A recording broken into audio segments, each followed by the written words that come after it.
about this internet thing? Do you know anything about that? Sure. It's the late 1990s. The dot-com boom is in full swing and the internet is taking over the world. Ina and David Steiner, a married couple living in the quiet town of Natick, Massachusetts, realized they had valuable knowledge and skills they could share with the world.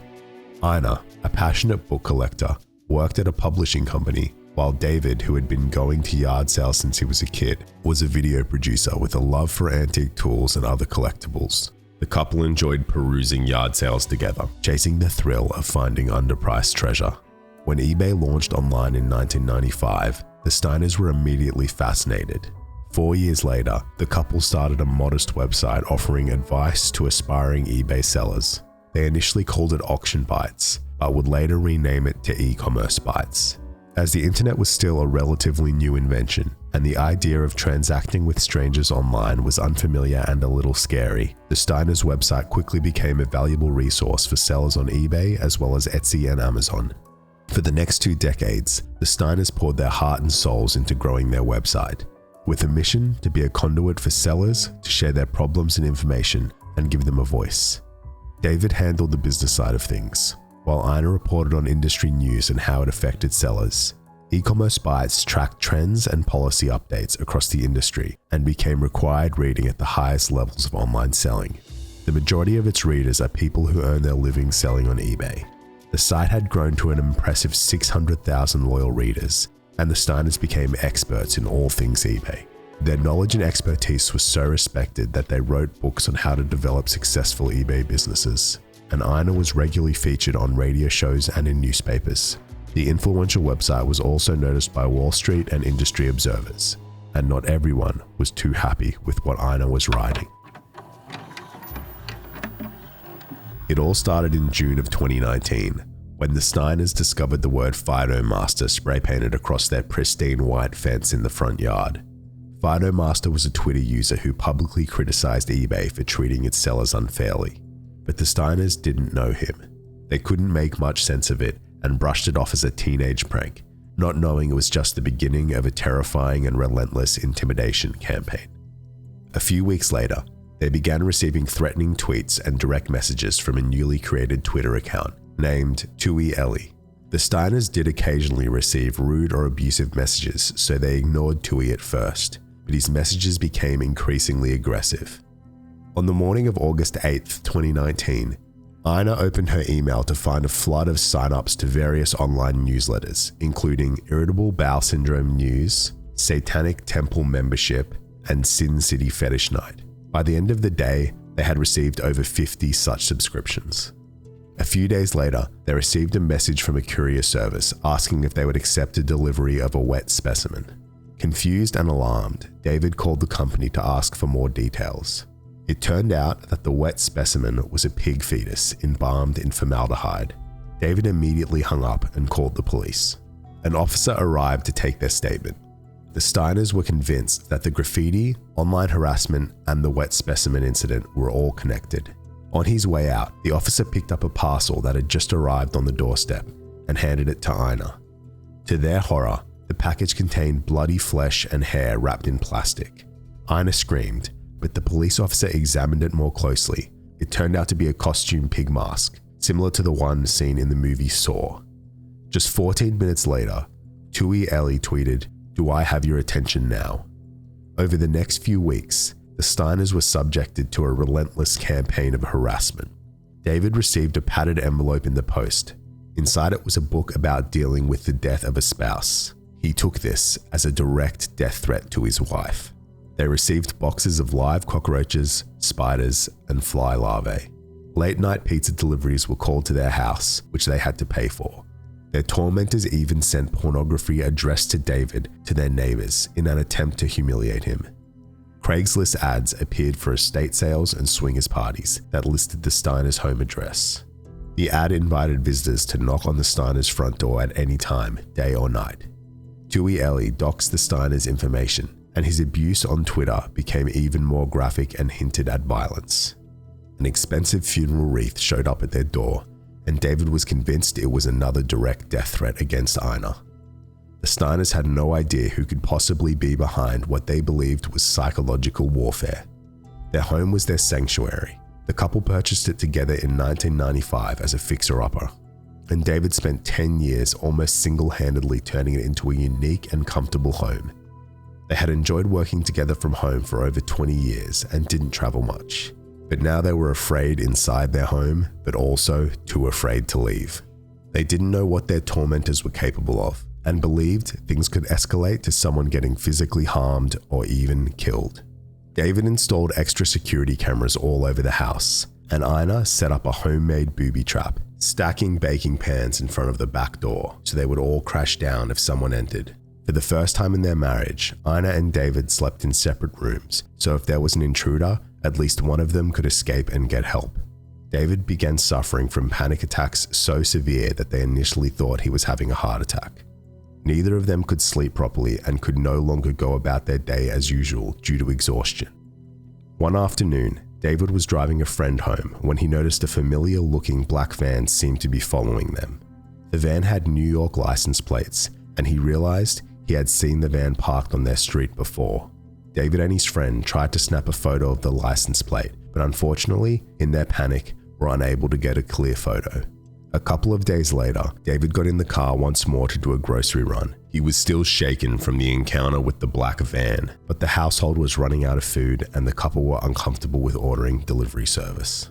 As David drove, a wave of terror took over as he found himself in the same situation.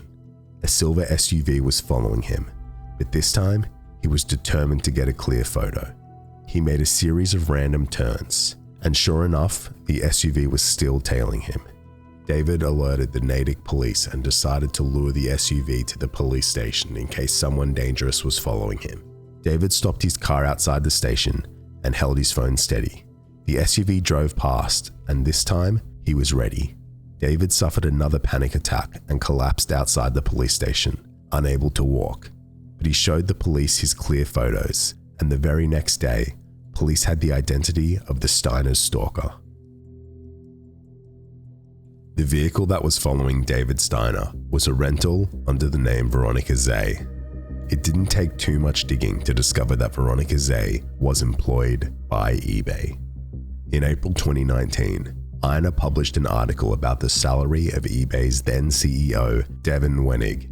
In 2018, he had earned over $18 million, which Ina pointed out was 152 times the average salary of eBay's employees.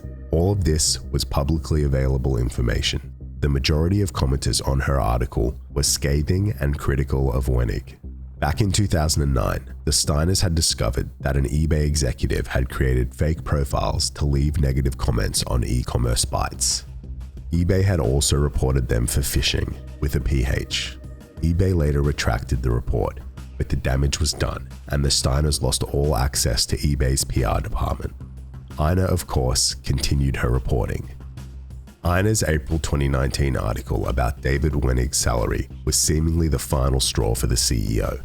He sent a link to the article to Steve Weimer, eBay's then Chief Communications Officer. Steve Weimer immediately replied, "We are going to crush this lady." 1 month later, David Wenig texted back, "Take her down." Steve Weimer and eBay's Senior Director of Safety and Security, Jim Bohr, hatched their plan to take down Ina and David Steiner. "I want to see ashes," Weimer texted Bohr, "as long as it takes, whatever it takes." Jim Bohr was a daunting presence at eBay. He claimed to have worked for the CIA and disliked having his authority questioned. He once found a knife on a barbecue at eBay headquarters, took it, then stabbed it through a chair in front of everyone. He made his employees watch movie scenes of interrogations and executions. Once, he ordered security guards to open up all of the staff lockers and dump the possessions into garbage bags to teach them that there was no privacy at work. Jim Bohr assigned 6 intelligence analysts to his plan to destroy Ina and David Steiner. They made a fake Twitter account and started reaching out to Fidomaster, who Jim Bohr believed to be an account controlled by the Steiners. They tried to bait Fidomaster into giving up information about the Steiners, but they were unsuccessful. In June, Bohr ordered one of his analysts, former police captain Brian Gilbert, to travel to Natick. Gilbert purchased a can of spray paint from a hardware store, then vandalized the Steiners' fence. Jim Bohr and another senior executive, Stephanie Pop, created the Twitter account 2ELE to harass the Steiners online, while the rest of the team organized the various deliveries to the Steiners' home. Natick police were able to trace the funeral wreath to a gift card that was purchased at a grocery store just 8 miles away from eBay headquarters in Silicon Valley. Security footage from the store was obtained, and sure enough, Veronica Zay was seen buying the gift card. During this time, Ina Steiner continued her reporting on e-commerce bites, albeit posting less frequently. On August 1st, she published an article about eBay's lawsuit against Amazon for, quote, poaching its sellers. On August 11th, Stephen Weimer egged on Jim Bohr, texting him, "She's a biased troll who needs to get burned down." Jim Bohr, Veronica Zay, and David Harville, another senior leader of the security division, flew first class to Boston, where they stayed at the Ritz-Carlton Hotel to begin the final phase of their plan, physical surveillance. Stephanie Pop also later joined them. They planned to break into the Steiners' garage and install a GPS tracker on their car. The team had even practiced doing so in the eBay parking lot in California. Thankfully, they never got that far into their plan. On August 21st, detectives from Natick Police showed up at the Ritz-Carlton wanting to speak to Veronica Zay. She made up an excuse and then managed to leave Boston with Jim Bohr, but it didn't matter because Natick Police had already put the pieces together and notified the FBI, as well as eBay's legal department. Jim Bohr and his team began a cover-up. They created fake dossiers on Ina and David Steiner to, quote, make them look crazy, to discredit their harassment complaints. They forged documents to make it look like eBay was being threatened by the Steiners. 2 members of the team were former police captains, so they believed they could outwit the Natick police with made-up cover stories. Jim Bohr instructed his team to delete any incriminating material off their phones. Stephanie Pop coached the team to lie to eBay internal investigators. They even compiled a list of names of people from Silicon Valley they could frame if needed. As the FBI investigation progressed, the full breadth of the scheme against the Steiners was revealed. Jim Bohr's strategy was to turn the Steiners' lives upside down to the point that they'd stop publishing e-commerce bites. He directed his team to use prepaid debit cards, disguises, and overseas email accounts to hide their tracks. Then, eBay's security team would swoop in and offer to protect the Steiners and stop whoever was harassing them.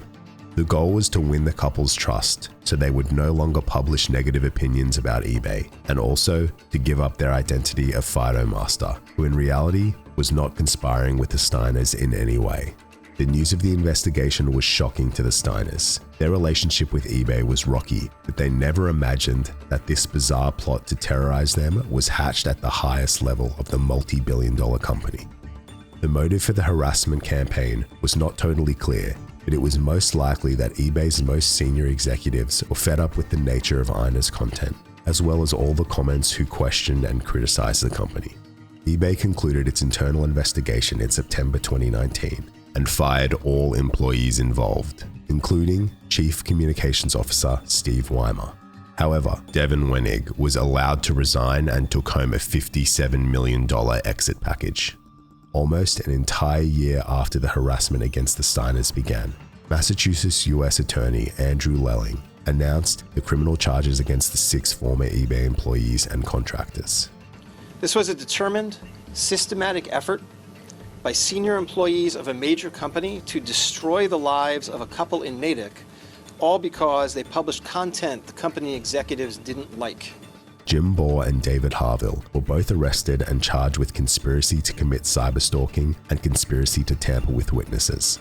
The other 4 were charged with the same crimes but were not arrested.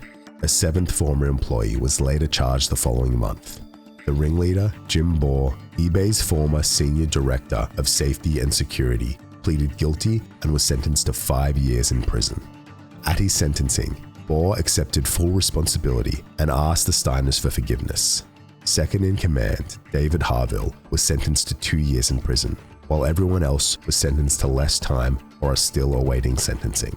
Meanwhile, at the top, Devin Wenig and Steve Weimer were both relatively unscathed. Although Weimer was fired, it was only a few months before he became the CEO of Silicon Valley Boys and Girls Clubs, which are after-school programs in the United States. Devin Wenig denied any knowledge or approval of the stalking scheme and claimed that his "take her down" message was not a command to commit criminal acts. He is currently serving on the board of directors at General Motors. Ina and David Steiner have since filed a civil lawsuit against eBay and hope to hold the company's former leaders accountable, as well as get more answers regarding their motives. The Steiners are still recovering from the weeks of constant harassment, stalking, and threats at the hands of the company's former employees. They are now hyper-vigilant when they go out and suffer from intense anxiety every time a parcel arrives or if a stranger approaches their home. Despite this, the couple is still committed to covering e-commerce news and helping online sellers succeed, and have no plans to stop. They have also been speaking out for the protection of rights and safety of journalists. Early access to videos, discussions, polls, and behind-the-scenes blog posts are all on our Patreon. See you in the next video.